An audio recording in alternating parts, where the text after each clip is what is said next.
Баршаңызға сәлем достар, бүгін сіздермен духовкада тауық, яғни курица в духовке даярлайтын боламыз.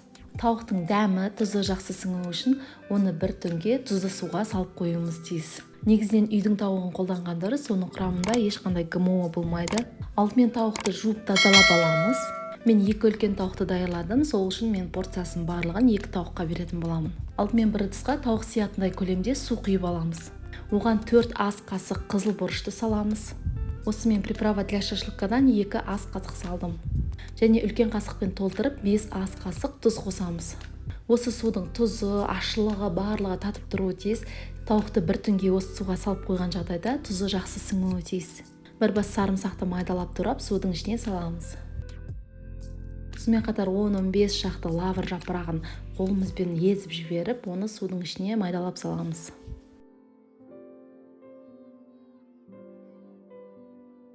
Суды жақсылап араластырамыз. Судың ішіне тауықты батып тұратындай етіп орналастырамыз.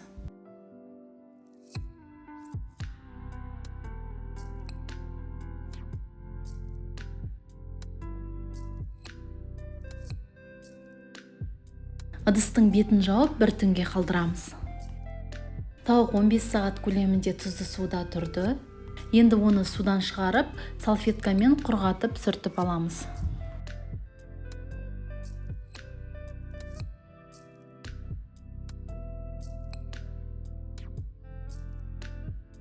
Тауықты аударып, тауықтың көкірек тұсын қасықпен видеода көрсетілгендей етіп терісін ашып аламыз.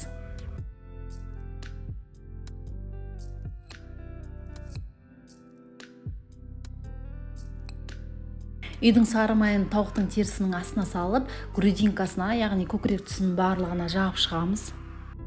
Бұл тауықтың грудинкасының құрғақ болмауын қамтамасыз етеді. Тауықтың грудинкасына сары майды жақсылап жағып алғаннан соң, қалған майды тауықтың басқа жақтарына, сыртына жағып шықсаңыздар болады.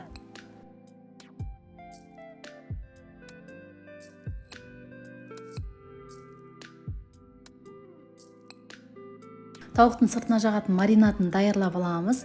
1 ас қасық толтырылған майонез, 1 ас қасық толтырылған кетчуп, 1 ас қасық соя тұздығы және дәмдеуіштер тұз, кориандр, кептірілген сарымсақ, қара бұрышты қосып, барлығын жақсылап араластырып, тауықтың сыртының барлығына ішіне жағып шығамыз.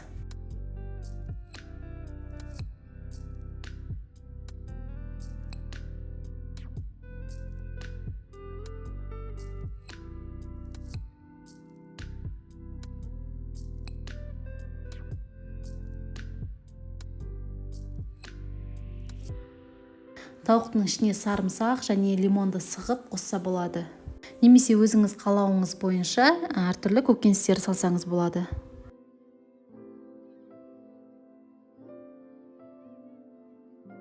Тауықтың 2 аяғын біріктіріп, видеода көрсетілгендей етіп, жіппен байлап шығамыз.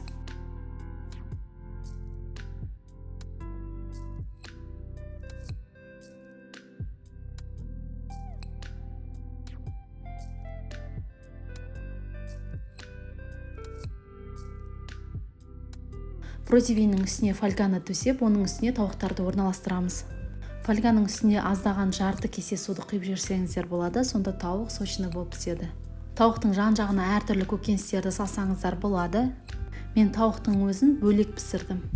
Мен тауықты 180 градуста қызып тұрған пеште турбо гриль режимінде 1 сағат көлемінде пісірдім.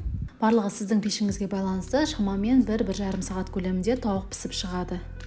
Тауық пісіп болған уақытта оны міндетті түрде ағаш палочкамен тексерсеңіз болады. Ағаш палочканы тығып көрген уақытта ол оңай тығылуы қажет және одан шығарған уақытта ешқандай қан шықпауы тиіс. Осымен біздің тауығымыз дайын, енді оны дастарханға ұсына берсеңіздер болады.